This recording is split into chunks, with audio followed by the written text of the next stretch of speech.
श्री गणेशाय नमः। श्री परमात्मने नमः। वसुदेवसुतं देवं कंसचारूणमर्दनम्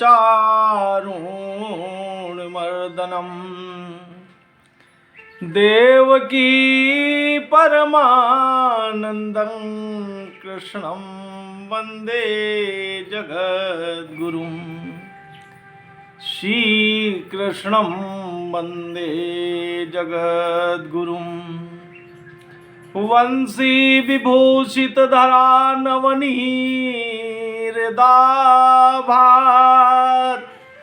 पीताम्बरादरुणबिम्बफलाधरोष्ठात् पूर्णेन्दुसुन्दरमुखादरविन्द्रनेत्रात् कृष्णात् किमपि तत्त्वमहं न जाने। मङ्गलभवानया मङ्गलदमनु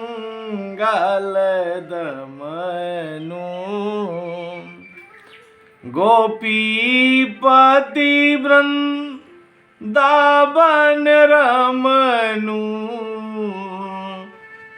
गुरु समान नहीं को उपकारी देखे करी विचार जग झारी। कंस निकंदन गोपी नंदन जय ब्रजनंदन हरे हरे। हे जय ब्रजनंदन हरे हरे। बोलो राधा माधव सरकार की जय। उमापति महादेव की जय। श्यावर रामचंद्र की जय। जय जय वीर बजरंग बली की जय। दिगंबर स्वामी की जय। सद्गुरुदेव भगवान की जय। जय जय सब भक्तन की जय। जय जय सब संतन की जय। श्री हरि को एक बार पृथ्वी का भार हल्का करने के लिए श्री कृष्ण के रूप में अवतार लेना पड़ा। जब पृथ्वी पर असुरों का साम्राज्य हो गया तो पृथ्वी व्याकुल हो गई और पृथ्वी ने जाकर अपनी सारी बात ब्रह्मा जी से कह सुनाया। तब ब्रह्मा जी ने सारे देवी देवताओं को साथ लेके ब्रह्मा विष्णु महेश और पृथ्वी ने जाकर परमपिता परमेश्वर से प्रार्थना किया कि प्रभु आप अवतार लें। अधर्म की बड़ी बढ़ती हो गई है। गौ गायत्री ब्राह्मण गंगा सबके ऊपर संकट आ गया है। तब भगवान ने आकाशवाणी किया कि तुम लोग परेशान न हो। हम वसुदेव और देवकी के पुत्र बनकर आएंगे और वहां पर जो असुर संपत्तियां हैं उनको नष्ट करके दैवी संपत्तियों को स्थापित करेंगे और धर्म का राज्य हो जाएगा। सब लोग इस आकाशवाणी से बहुत आनंदित हो गए। देवकी का विवाह वसुदेव जी के साथ तय हुआ। बड़े धूमधाम से बारात आई और वसुदेव और देवकी का पाणी ग्रहण संस्कार संपन्न हुआ। कंस देवकी से बहुत प्रेम करता था। जब विदाई का समय आया तो कंस ने कहा कि ये प्यारी बहना है हमारी, इसकी विदाई का समय है, इसके रथ को हम स्वयं हाँकेंगे। फिर क्या था, कंस ने रथ की बागडोर ले ली और पीछे वसुदेव और देवकी रथ पर आ गए, विराजमान हो गए। और जैसे ही कंस ने रथ चलाया तो आकाशवाणी हुई, अरे कंस,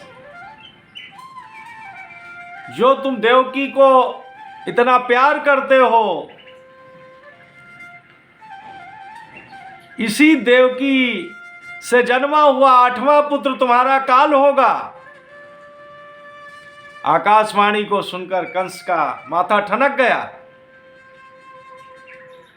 कंस ने कहा कि जब देवकी के पुत्र से हमको मरना ही है तो हम पहले देवकी को ही क्यों न समाप्त कर दें। और वो झपट कर तलवार उठाया और देवकी को मारने के लिए उद्यत हो गया।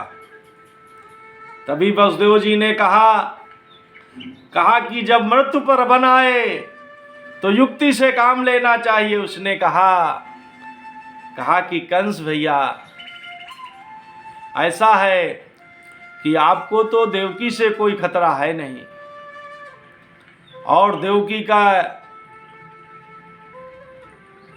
के जो भी पुत्र होंगे हम उन सबको आपके पास लाकर दे देंगे और आप उन्हें मार देना। आपका देवकी से क्या बैर है। वसुदेव जी सत्यनिष्ठ हैं, धर्मात्मा हैं। कंस इस बात को जानता है, इसलिए उसने वसुदेव जी की बात पर विश्वास कर लिया और वसुदेव देवकी को जाने दिया। मगर कंस उसी दिन से उस आकाशवाणी की बात से चिंतित रहने लगा। होते करते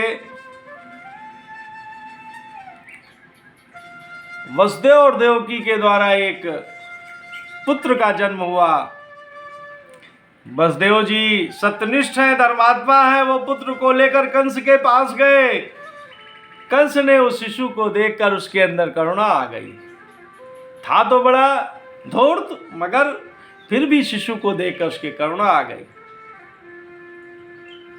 उसने कहा कि ये तो पहला पुत्र है और हमको देवकी के 8वें पुत्र से खतरा है। और उसने कहा कि नहीं, इसको तुम ले जाओ, इससे हमें कोई खतरा नहीं। वसुदेव जी उसको लेकर आ गए, मगर वसुदेव जी का मन बहुत चिंतित रहा, क्योंकि कंस बहुत ही दुष्ट आत्मा है, कभी भी कुछ कर सकता है। उसी समय नारद भगवान अपनी बीड़ा पर तान छेड़ते हुए कंस के पास आए, क्योंकि अभी कंस के पाप का घड़ा भरा नहीं था। नारद भगवान ने कहा कि अरे राजन, तुमने ये क्या किया? उस पुत्र को तुमने वापस कर दिया। तो कंस ने कहा कि देवर्षि, हमको तो देवकी के 8वें पुत्र से खतरा है, ये तो अभी पहला पुत्र है। तब एक कमल का फूल निकाला देवर्षि ने, कहा बताओ, 8 पंखुड़ियां थी उसमें, और कहा कि बताइए राजन, इसमें 8वीं पंखुड़ी कौन सी है? तब उसका माथा ठनक गया और वो तुरंत ही वहां से दौड़ा और दौड़ा के देवकी के उस पुत्र को ले जाकर और उसको मार दिया। इस तरह से 6 पुत्र हुए और वसुदेव जी कंस के पास लाते रहे और कंस उनको मारता रहा। इस तरह से उसके पाप का घड़ा भर गया। जब देवकी के गर्भ में 7वां गर्भ आया तो भगवान ने योग माया के द्वारा उसको रोहिणी के गर्भ में स्थापित कर दिया। जो बलराम जी ही थे।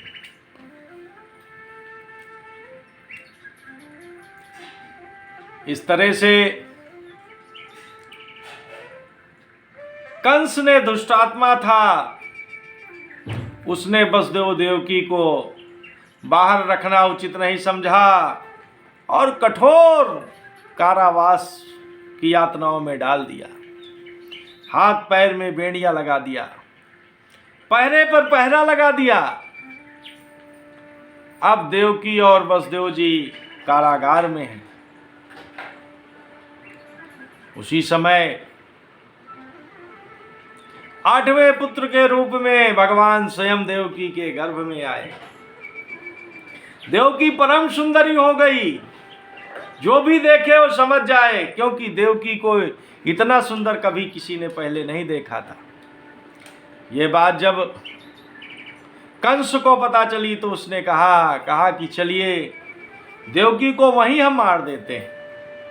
और वो तलवार लेकर कारागृह के अंदर आया और उसने देखा कि देवकी परम सौंदर्यवान हो गई हैं। इसके पहले उसने देवकी को इतनी सुंदर नहीं देखा था। मगर वो जैसे ही देवकी को मारने के लिए देवकी के सामने आया तो उसकी मनोवृत्तियां ही बदल गईं। अब कंस का गर्भस्थ भगवान से सामना हो रहा है।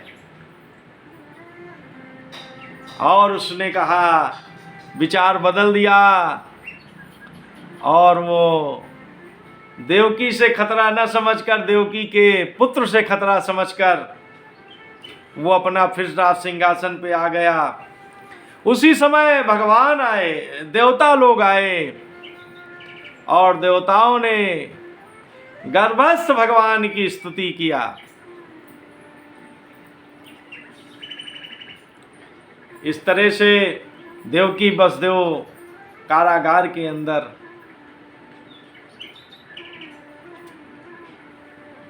भाद्र मास कृष्ण पक्ष की अष्टमी तिथि को रात 12 बजे सब ग्रह तिथियां अनुकूल हो गईं। मंद सुगंध बयार चढ़ने लगी।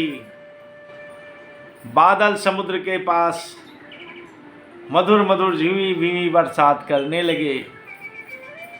हर तरफ हरियाली हरियाली आ गई। पेड़ पौधे फूल फलों से सब लद गए। हर तरफ बड़ा आनंद हो गया। नदियों का जल निर्मल हो गया। आकाश स्वच्छंद हो गया।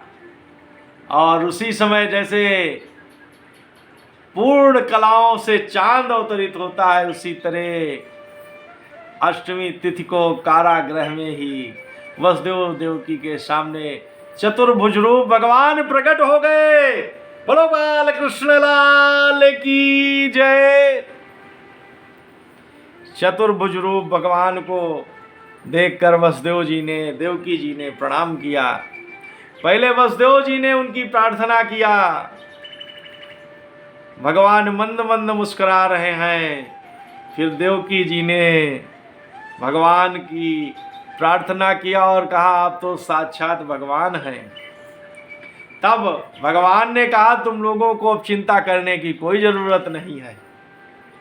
और उसी समय भगवान एक शिशु का रूप हो गए, रुदन करने लगे। सारे हथकड़ी बेड़ियां खुल गईं, सारे दरवाजे खुल गए, सारे पहरेदार सो गए। अब वसुदेव जी भगवान की प्रेरणा से बाल कृष्ण लाल को लेकर मथुरा से गोकुल नंद बाबा के घर की यात्रा किया। और वो नंद बाबा के घर आए तो वहाँ पर सारे दरवाजे खुले हुए हैं। माता यशोदा सो रही हैं, नंद बाबा सब सो रहे हैं। और यशोदा माँ के पास एक शिशु बालिका लेटी हुई है, अभी नवजात, अभी तुरंत जन्म हुआ है। भगवान गए और बाल कृष्ण लाल को वहीं पर लिटा दिया और उस बालिका देवी स्वरूपा माता को लेकर फिर वापस आ गए। फिर उसी तरह हथकड़ी बेड़ी ताले सब बंद हो गए। रुदन की आवाज आई, पहरेदार दौड़े कंस के पास कि 8वां जन्म हो गया है, देवकी के 8वां गर्भ हो गया है, पुत्री पैदा हुई है। तब कंस का माथा ठनका कि आकाशवाणी ने कहा था कि देवकी के 8वां पुत्र होगा और ये पुत्री हुई है। मगर वो इतना क्रूर था कि वो आया और उस बालिका को पैर पकड़कर पत्थर पर पटकना चाहा, मगर वो हाथ से छूटकर आकाश मार्ग में चली गई और आकाशवाणी हुई कि हे कंस, तुझको मारने वाला पैदा हो चुका है। और वो देवी विंध्याचल में आकर विंध्यवासिनी माता के रूप में स्था। बोलो विंध्याचल माता मैया की जय। इस तरह से कंस की नींद उड़ गई। अब कंस रातों दिन कृष्ण के चिंतन में कि मुझे मारने वाला पैदा हो चुका है, आकाशवाणी की बात झूठी नहीं हो सकती। तब उसने योजना बनाई कि जितने भी अभी नवजात बालक बालिकाएं हुई हैं, सबको एक तरफ से मार दिया जाए। इधर नंद बाबा के घर में सब लोग एकाएक जागृत हो गए। देखा कि एक बढ़िया शिशु जो बालकृष्ण लाल के रूप में आ गया है, अवतरित हो गया है। भगवान के आते ही परमानंद हो गया। वहां पर दुनिया बजने लगी, ढोल नगाड़े बजने लगे, उत्सव होने लगे। नंद बाबा के यहाँ लोग बधाइयां लेकर आने लगे। नंद बाबा के आनंद का कोई पारावार नहीं रहा और इस तरह से नंद बाबा के यहां उत्सव होने लगे। उसी जो बधाइयां लेकर स्त्रियां आ रही थी, उन्हीं स्त्रियों के बीच में कंस की भेजी हुई एक राक्षसी पूतना शामिल होकर एक दिन चली गई, जो इतना सौंदर्य रूप बनाया था कि मानो स्वयं साक्षात लक्ष्मी जी ही उतर कर आ गई। और वो जाकर यशोदा जी से उन्होंने, अब पूतना ने बालक को ले लिया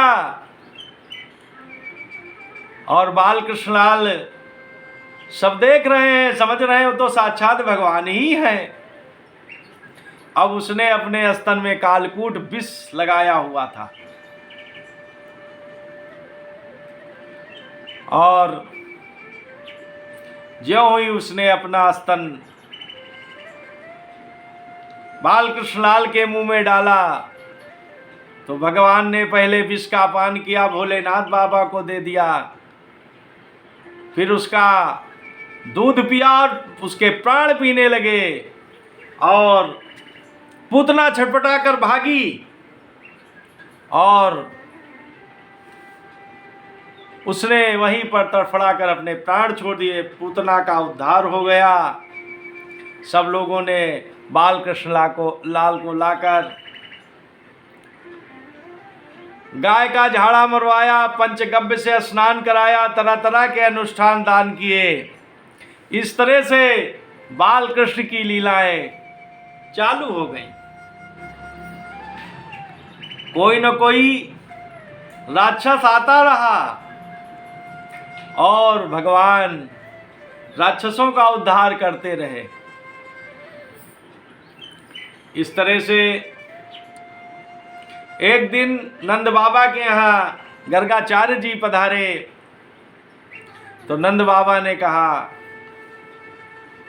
कि बहुत अच्छा हुआ आचार्य जी आपका आना हुआ।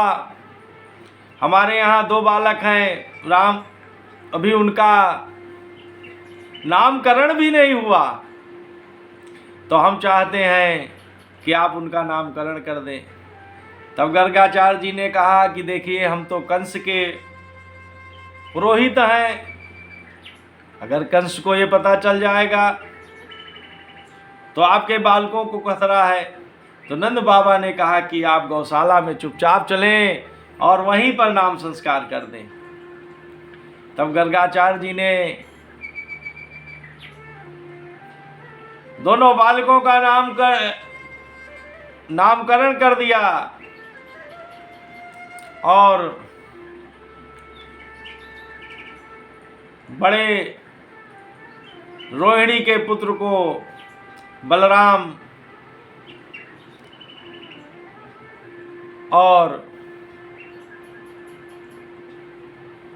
यशोदा जी के पुत्र को श्री कृष्ण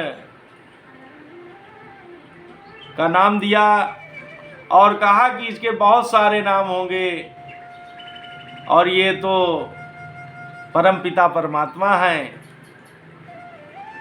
और गर्गाचार्य जी दर्शन कर कर अपने वापस चले गए। इस तरह से वहां पर राम बलराम और श्री कृष्ण भगवान गोकुल में तरह तरह की लीलाएं करने लगे।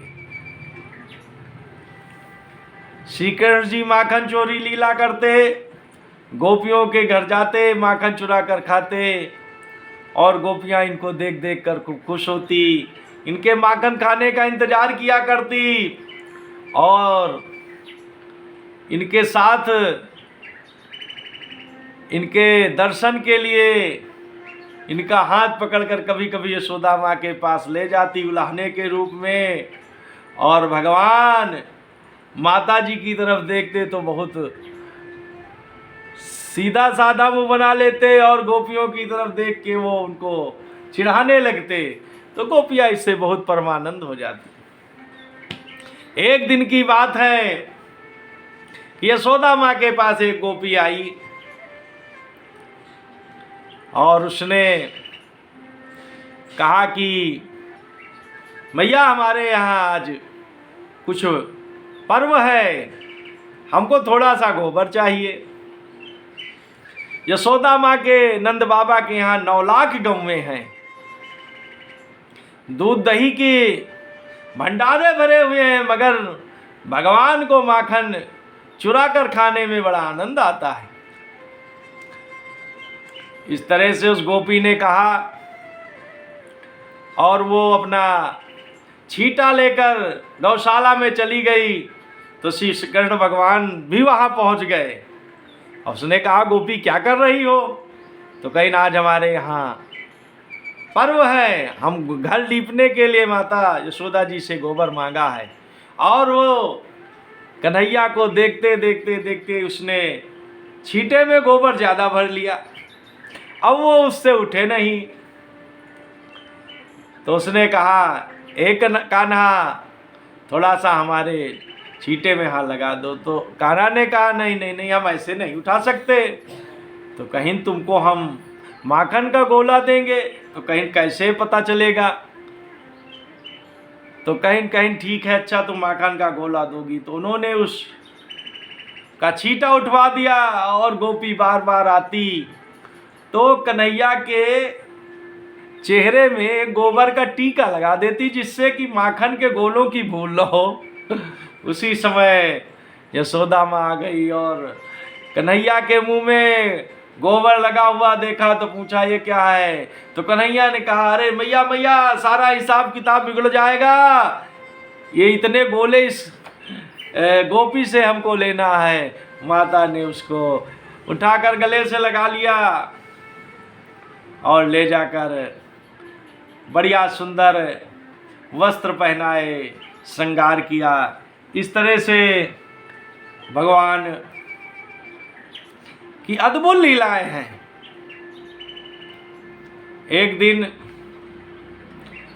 माता जी ने कन्हैया को जमीन पर उतारकर अपने कुछ गृह कार्य में बस व्यस्त हो गई।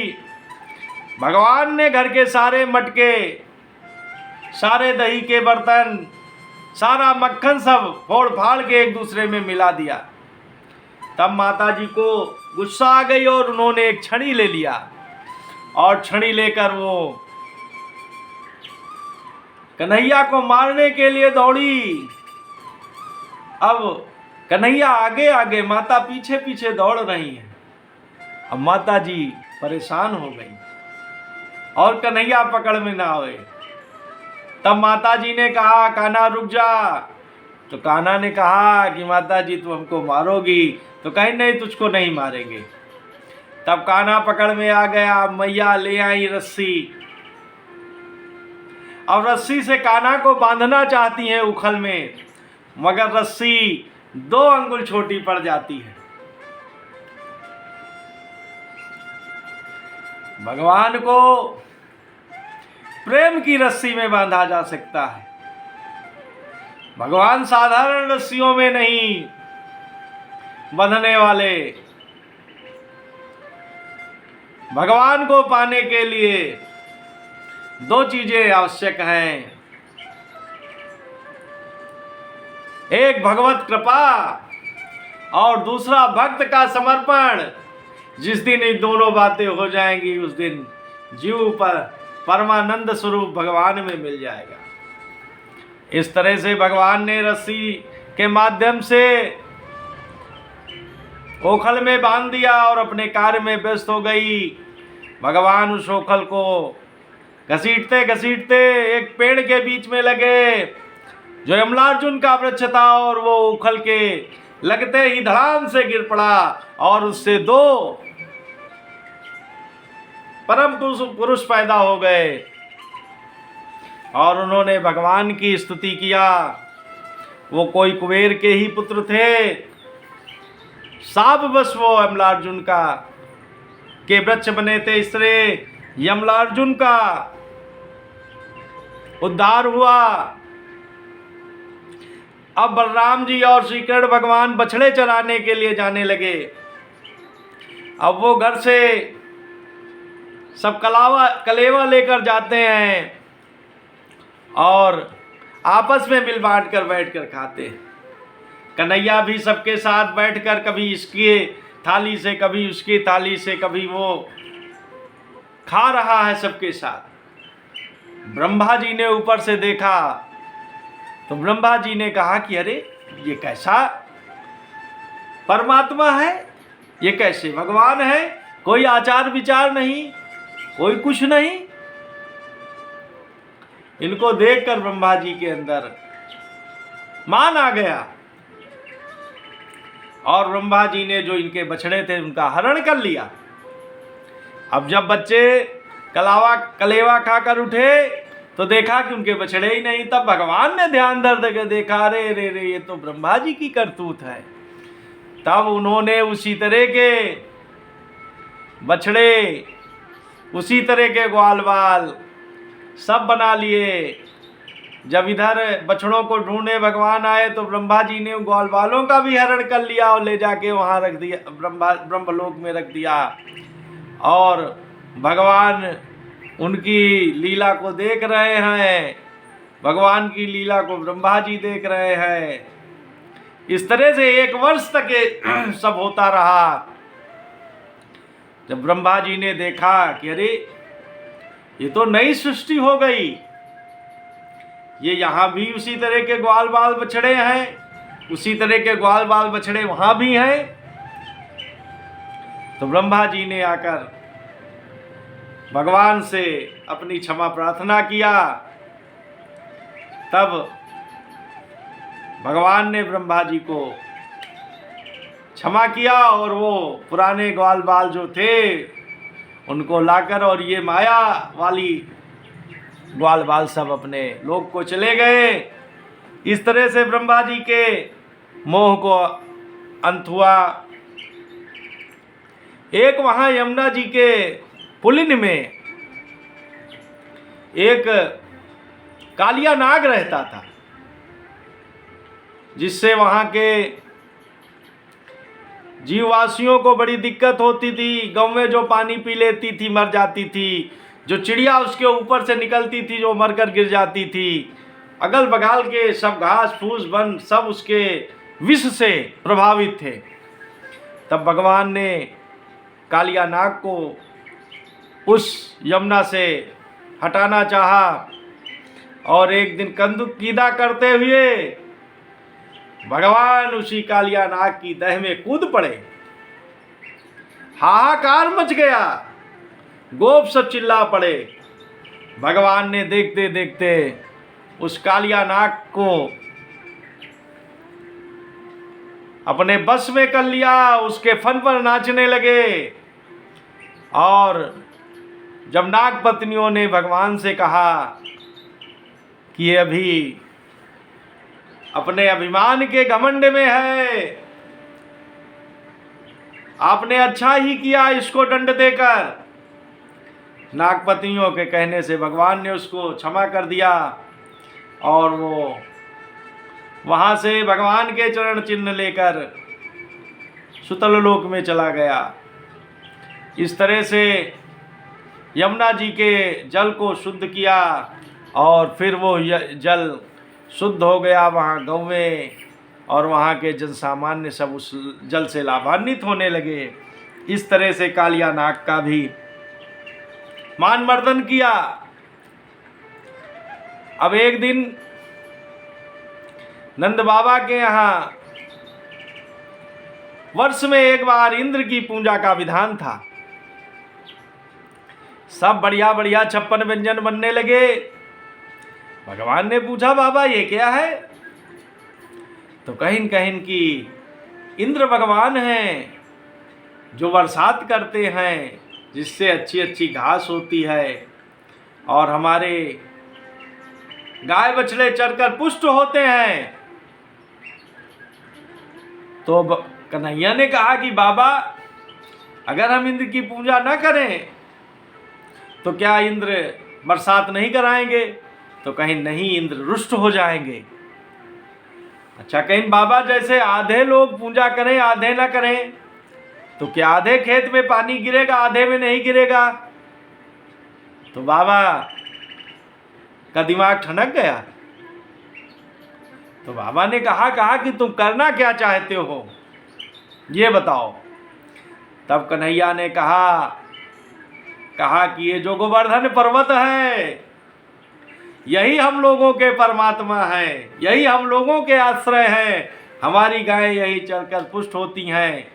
हम इंद्र के बजाय इस गोवर्धन की पूजा करें। और सब लोगों ने कन्हैया की बात मान लिया और जाकर गोवर्धन की पूजा किया, जिससे इंद्र रुष्ट हो गए। गोवर्धन की पूजा 56 भोग से किया और सब लोग खा के खूब धूमधाम से आनंद किया। अब इंद्र को ये बात सहन नहीं हुई और इंद्र ने भयंकर बरसात कराना प्रारंभ कर दिया। सब लोग हाहाकार करते हुए श्री कृष्ण भगवान के पास गए। तो भगवान ने कहा कि चलो वही गोवर्धन पर्वत हम लोगों की रक्षा करेंगे। और भगवान आए, उन्होंने एक ही अंगुष्ठा से गोवर्धन पर्वत को धारण कर लिया और सारे ग्वाल बाल गाय सब उसी के नीचे आ गए। 7 दिन तक इंद्र बरसात करते रहे और भगवान 7 दिन तक गोवर्धन पर्वत को एक कनिष्ठिका उंगली पर धारण किए रहे। 7वें दिन जब इंद्र ने सोचा कि अब भगवान के सामने हमारा कोई नहीं कार्य चलेगा, तब उन्होंने बरसात बंद कर दिया। भगवान ने फिर गोवर्धन पर्वत को स्थापित कर दिया और जन सामान्य सब जीवन लीला चालू हो गई। इंद्र को बड़ा पश्चाताप हुआ। इंद्र आए और भगवान से उन्होंने क्षमा प्रार्थना किया और कामधेन आई, उसने अपने दूध से भगवान का अभिषेक किया, जिससे आपका नाम गोविंद हो। बोलो गोविंद भगवान की जय। इस तरह से भगवान तरह तरह की लीलाएं कर रहे हैं। गोपियां उनके लीलाओं को देखकर बहुत ही आनंदित हो रही। तब वहाँ पर गोपिकाओं ने उन्हें पति रूप में पाने के लिए तरह तरह के पूजा पाठ विधान करने चालू कर दिए। इससे प्रसन्न होकर भगवान ने शरद पूर्णिमा की रात में महारास करने की योजना बनाई और उन्होंने बहुत सुंदर बांसुरी का वादन किया। सारी गोपियां जो जहां जैसी थी वहीं से वैसी ही चल दिया। जो गोपियां घर से नहीं निकल पाई वहां से मना स्थिति में भगवान से जुड़ गई। अब जब गोपियां भगवान के पास आई तो भगवान ने कहा कि आप लोगों को अपने घर से नहीं आना चाहिए था, पर पुरुष के साथ रात में रहना ठीक नहीं है। तुम्हारे घर परिवार वाले तुमको बहुत ही प्रताड़ना करेंगे। मगर गोपियों ने कहा कि पहले तो आपने बंसी बजाकर बुलाया और फिर अब आप वापस कहने के लिए कह रहे हैं। इस तरह से गोपियों के समर्पण को देखकर भगवान ने महाराज किया और गोपियों के मनोरथ को पूर्ण किया। गोपियां परमानंद में आनंदित हो गई। यमुना के पुलिन पर भगवान के साथ गोपियों का महारास हुआ। इस तरह से हम भगवान की उन सारी लीलाओं को प्रणाम करते हैं। अब इस तरह से एक दिन कंस ने भगवान के बारे में एक योजना बनाई कि भगवान को यहीं मथुरा में बुलाकर ही क्यों ना काम तमाम कर दिया जाए। तब उसके दिमाग में नहीं नहीं ये काम अक्रूर जी करेंगे। और उसने अक्रूर जी से कहा कि देखिए हमने ऐसी ऐसी योजना बनाई है, कुवलिया पीठ रहेगा, ये महान योद्धा रहेंगे, इस तरह से आएगा, नहीं आएगा तो ऐसे हम इसे करेंगे और कंस और बलराम को यहीं पर हम समाप्त कर देंगे। तब अक्रूर जी ने मन ही मन कहा कि योजनाएं तो बहुत लोग बनाते हैं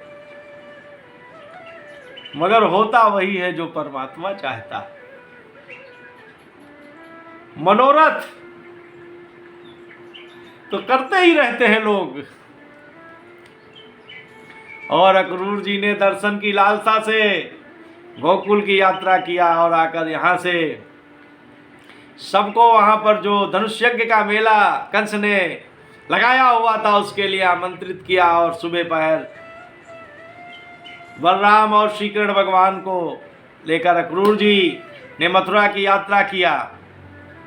जैसे ही मथुरा की सीमा में भगवान श्री कृष्ण और बलराम जी पहुँचे वैसे उन्होंने अक्रूर जी के रथ को छोड़ दिया और वो मथुरा की गलियों में डोलने लगे। उन्हें रास्ते में एक धोबी मिला, उससे उन्होंने वस्त्र मांगे, वस्त्र देने से मना किया तो भगवान ने एक ही जाटा चपाटा मारा और उसका काम तमाम हो गया। सारे ग्वाल बालों ने राजसी वस्त्र ले लिए।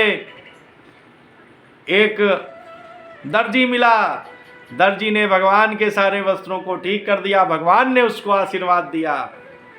उसके बाद कुब्जा मिली। कुब्जा जो 3 तरह से टेढ़ी थी भगवान ने उसको सुंदरी कहा। बहुत प्रसन्न हो गई। उसने भगवान से प्रसन्न होकर उनको अंगराज दिया, चंदन लगाया। भगवान ने तुरंत ही उसके पैर को अपने पैर से दबाया, उसकी ठोड़ी को सीधा कर दिया और एक परम सुंदरी स्त्री हो गई। इस तरह से सुदामा नाम का माली मिला, उसने सबको बढ़िया बढ़िया फूल माला पहना दिया। भगवान की अद्भुत शोभा हो रही है। इस तरह से जब भगवान धनुष यज्ञ के द्वार पर पहुंचे तो वहां एक कुबलिया पीठ हाथी खड़ा था जो 10,000 हाथियों का बल था। भगवान ने कहा इस हाथी को हमारे रास्ते से अलग करो। तो महावत ने भगवान की ही तरफ उसको चला दिया। तो भगवान ने उसको एक ही हाथ में पटक दिया, उसका काम तमाम हो गया। उसका एक दांत स्वयं ले लिया और एक बलराम जी ने ले लिया, और जाकर वहाँ पर जहाँ पर दंगल चल रहा था वहाँ पर गए। तब वहाँ पर कंस के द्वारा जो भी पहलवान थे, भगवान और बलराम जी ने सबका संहार कर दिया। इसको देखकर कंस चिल्ला पड़ा, पकड़ो पकड़ो, मारो मारो। वैसे ही भगवान ने छलांग लगाया और कंस के पास पहुंच गए। कंस देखकर घबरा गया और उसने अपनी तलवार उठाई। जैसे ही तलवार उठाई, भगवान ने उसकी तलवार को उठाकर फेंक दिया, उसके बाल पकड़े और उसको उठाकर सिंहासन से नीचे फेंक दिया और उसके ऊपर स्वयं ही कूद पड़े। और इस तरह से भगवान ने कंस का भी उद्धार कर दिया। बोलो बाल कृष्ण लाल की जय। इस तरह से कंस का उद्धार कर कर उनके पिताजी को वहाँ का राजपाट दे दिया और भगवान वहीं पर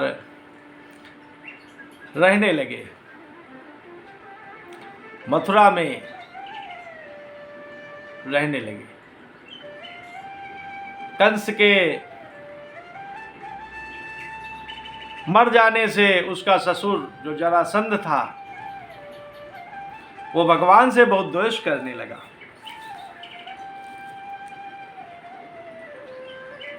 समय आने पर भगवान ने उसका भी उद्धार किया। अब भगवान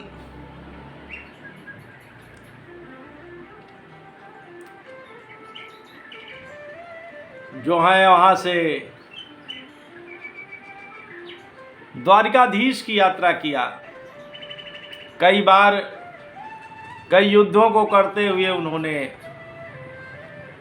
द्वारिका आ गए और द्वारिकापुरी बसाकर वहां द्वारिकाधीश। एक रुक्मिणी जी का पत्र लेकर एक पंडित जी एक दिन आए और उन्होंने भगवान श्री कृष्ण के सुधर्मा सभा में सबके सामने पढ़कर रुक्मिणी का पत्र सुनाया। रुक्मिणी ने उन्हें भगवान को प्राप्त करने का ही बताया कि हम अगर आप हमारा पाणी ग्रहण नहीं करेंगे तो हम मर जाएंगे।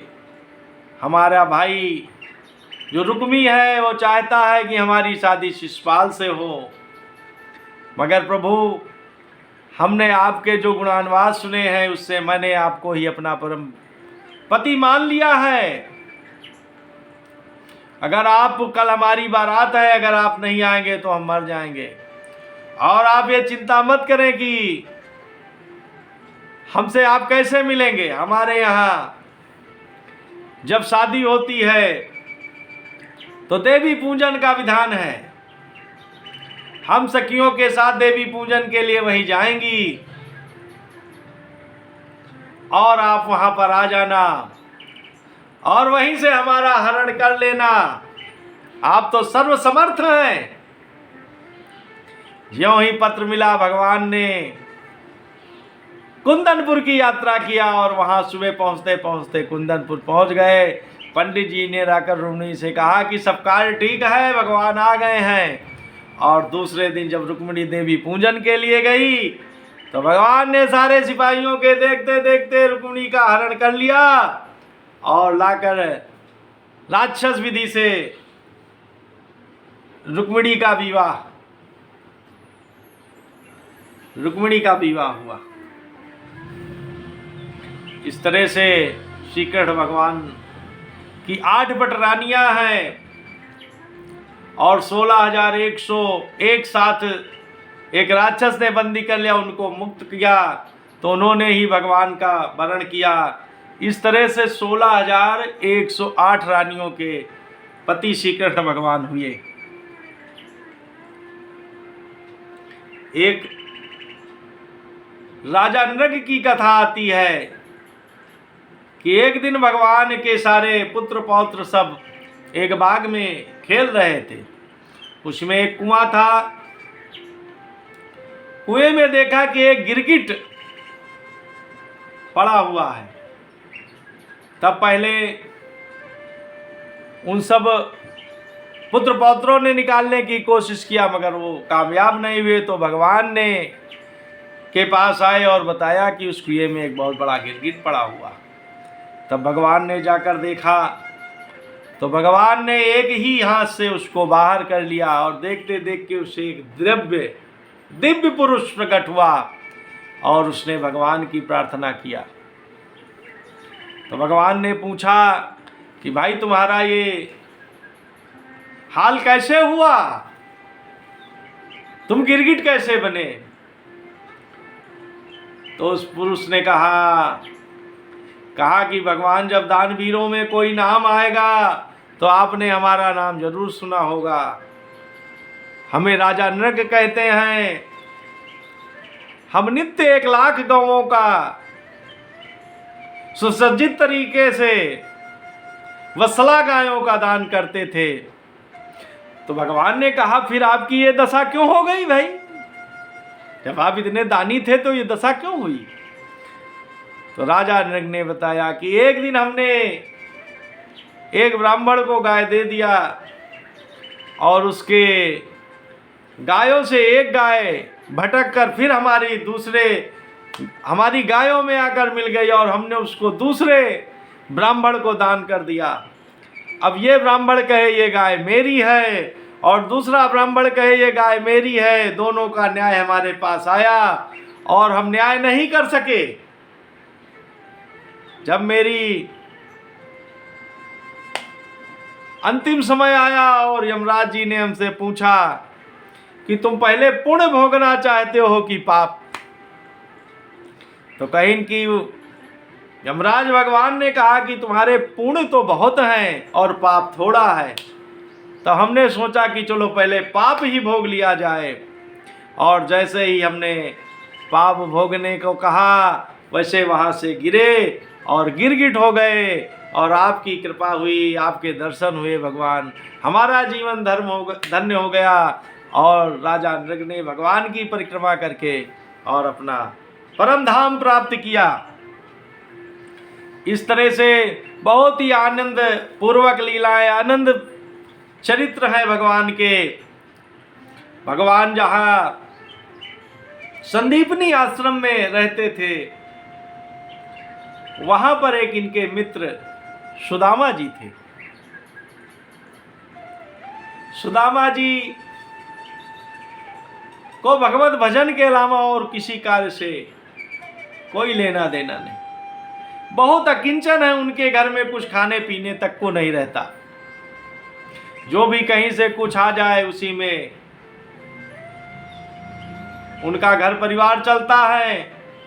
बार बार इनकी पत्नी कहती है कि तुम्हारे मित्र हैं, द्वारिकाधीश हैं, तुम उनके पास जाओ।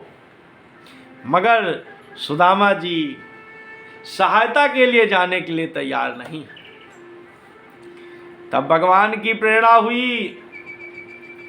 एक दिन पत्नी ने कहा कि क्या तुम्हारे अपने मित्र जो स्वयं भगवान द्वारिकाधीश ही हैं, क्या उनके दर्शन की भी लालसा नहीं है?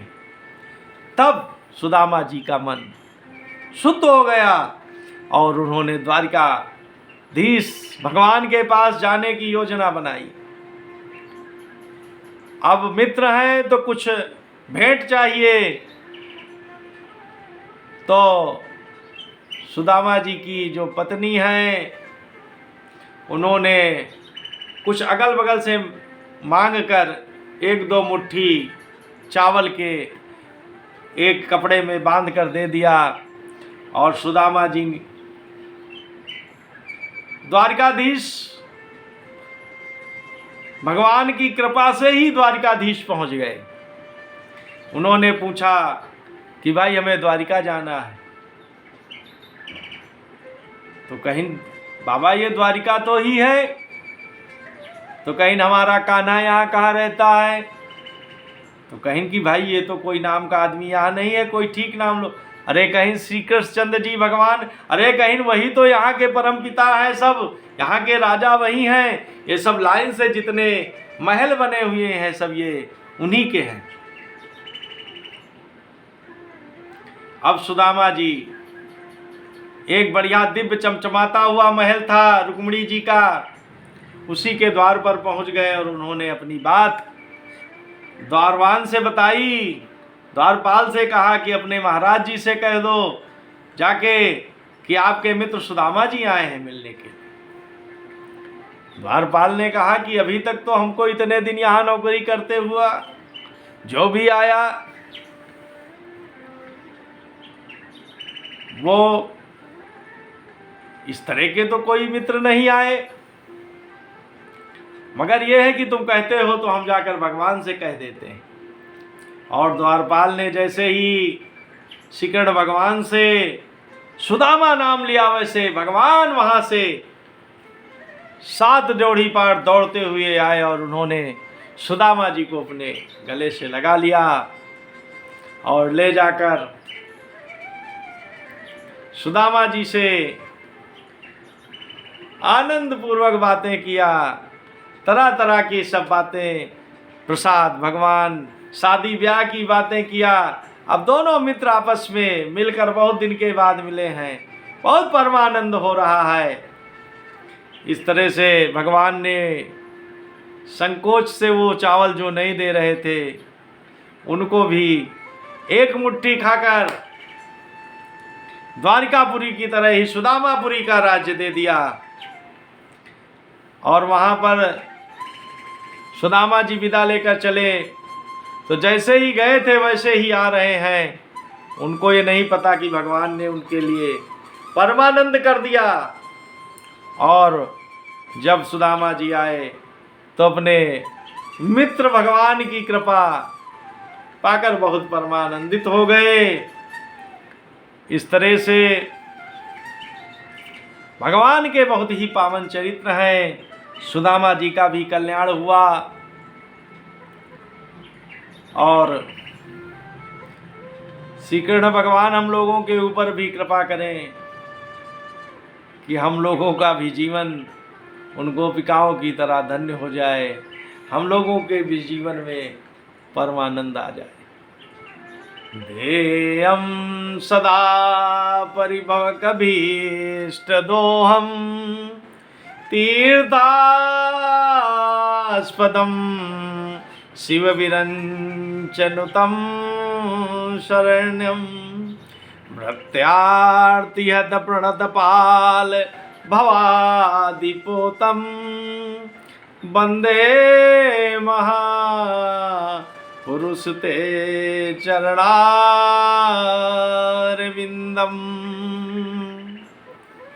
कंस निकंदन गोपी नंदन जय ब्रजनंदन हरे हरे जय ब्रजनंदन हरे हरे। बोलो बाल कृष्ण लाल की जय, राधा माधव सरकार की जय, सर्व संतन की जय, सब भक्तन की जय। जय जय श्री राधे। श्री कृष्णा अर्पणम अस्तु। नमो पार्वती पते। हर हर महादेव। हर हर।